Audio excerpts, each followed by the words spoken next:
Hi everyone, my name is Tirmal Rao, Senior Physics Faculty, Srivas Education Institutions. So, ఈ coming mains examination appear అవుతున్నటువంటి స్టూడెంట్స్కి కొన్ని instructions లాగా చేద్దామని video చేస్తూ జరుగుతుంది. ఫస్ట్ ఆఫ్ ఆల్ ఫిజిక్స్ పరంగా మీరు చూసినప్పుడు ఈ కమింగ్ 10 డేస్లో ఏ విధమైనటువంటి ప్రిపరేషన్ స్ట్రాటజీని మీరు అడాప్ట్ చేసుకోవాలి అనేది ఫస్ట్ పాయింట్. దాంట్లో ఏంటంటే తరోగా ఈ లాస్ట్ 4 ఇయర్స్ పేపర్స్ ఈ ఎన్టీఏ ఎప్పుడైతే పేపర్ సెట్టింగ్లోకి వచ్చిందో అప్పటి నుంచి ఉన్నటువంటి పేపర్స్లో ఉన్నటువంటి అన్ని మోడల్స్ మీద మీరు ఫోకస్ పెట్టాలి. ఆ మోడల్స్ ఏవి రిపీట్ అవుతున్నాయి అనేటటువంటిది మన ఫిజిక్స్లో ఉన్నటువంటి చాప్టర్స్ని 5 మేజర్ కాంటెంట్స్గా డివైడ్ చేసుకోండి. Number 1 modern physics, number 2 electricity part, number 3 optics and thermodynamics, number 4 mechanics 1 and 2.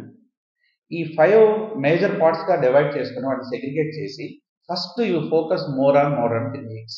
ఎందుకంటున్నానంటే మోడర్న్ ఫిజిక్స్ వరకు కనుక మీరు ఫోకస్ పెట్టినట్లయితే మెయిన్లీ 4 to 5 క్వశ్చన్స్ డెఫినెట్గా ఆన్సర్ చేస్తారు.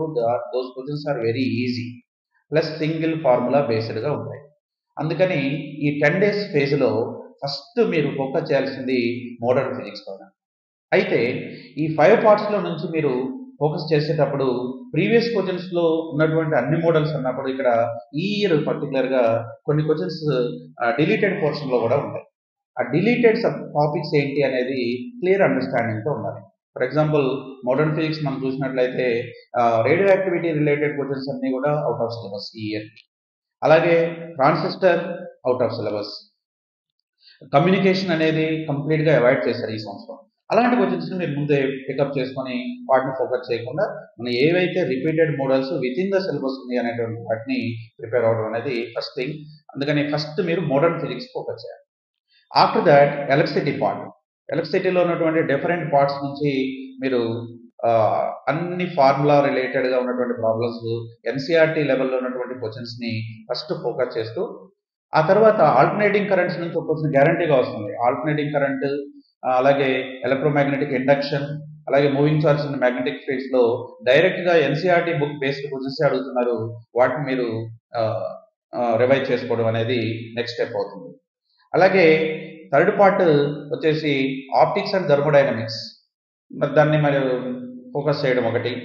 అలాగే మెకానిక్స్ పార్ట్ మీద మీరు ఇంతవరకు నేర్చుకున్నటువంటి నాలెడ్జ్ని ఎలా అప్లై చేయాలి అనేది కూడా తెలుసుకోవాలి.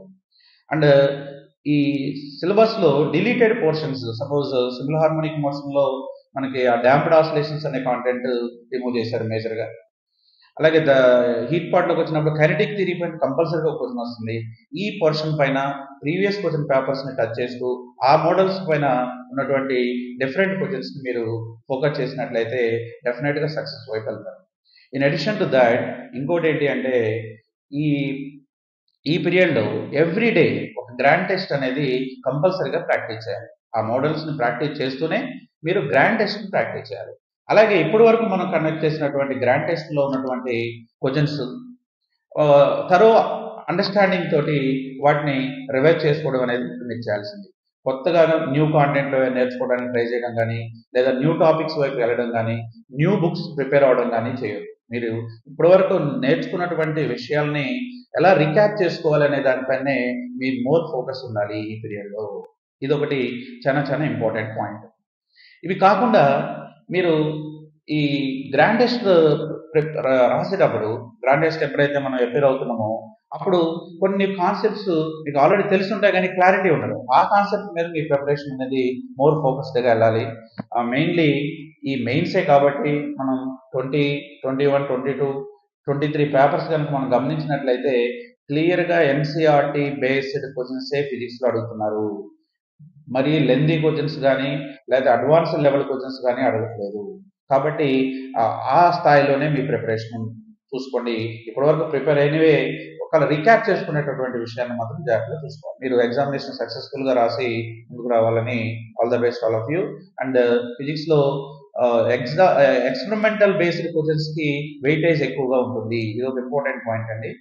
15% weightage given to the experimental physics like Vernier calipers, అవి మనకి కంపల్సరీ రొటీన్ రిలేటెడ్ క్వశ్చన్స్ వస్తున్నాయి. అలాగే మీటర్ బిట్స్ రిలేటెడ్ క్వశ్చన్స్, ఆప్టిక్స్లో lenses related, prism related questions, అలాగే కెలోరీమెట్రీ రిలేటెడ్ థర్మోడైనమిక్స్లో కెలోరీమెట్రీకి సంబంధించినటువంటి క్వశ్చన్స్ కానివ్వండి, అలాగే వెలాసిటీ ఆఫ్ సౌండ్కి సంబంధించి రెజొనెన్స్ ఆపరేటర్స్, ఎయిర్ కాల్కి సంబంధించినటువంటి ఎక్స్పెరిమెంట్స్ కానివ్వండి. ఈ ఎక్స్పెరిమెంటల్ రిలేటెడ్ క్వశ్చన్స్ లాస్ట్లో బాగా ప్రిపేర్ అయినట్లయితే డెఫినెట్గా మీరు వాటికి సంబంధించినటువంటి క్వశ్చన్స్ ఆన్సర్ చేయగలుగుతారు. ప్లస్ పేపర్లో ఫస్ట్ క్వశ్చన్ మీకు డిఫికల్ట్గా అనిపించవచ్చు, కానీ పేపర్ సెట్ అన్ని క్వశ్చన్స్ డిఫికల్ట్గా సెట్ చేయడు. ఈజీ లెవెల్ క్వశ్చన్స్ కొన్ని ఉంటాయి, అలాగే యావరేజ్ లెవెల్ క్వశ్చన్స్ కొన్ని ఉంటాయి, difficult level, more difficult level, ఇలా అన్ని అండర్స్టాండింగ్ లెవెల్ క్వశ్చన్స్ ఉంటాయి, నాలెడ్జ్ బేస్డ్ క్వశ్చన్స్ ఉంటాయి, అప్లికేషన్ బేస్డ్ క్వశ్చన్స్ ఉంటాయి, స్కిల్ బేస్డ్ క్వశ్చన్స్ ఉంటాయి. సో ఈ knowledge based and understanding based questions అందరూ ఆన్సర్ చేయగలిగి ఉంటారు. అప్లికేషన్ అండ్ స్కిల్స్ లెవెల్ ఉన్నటువంటి క్వశ్చన్స్ కొంచెం డిఫికల్ట్గా ఉండొచ్చు. బట్ వాటిని మీరు easy question to difficult question వైపు కనుక మీ ప్రిపరేషన్ కనుక ఉన్నట్లయితే డెఫినెట్గా వాటన్నింటినీ మీరు క్రాక్ చేస్తారు.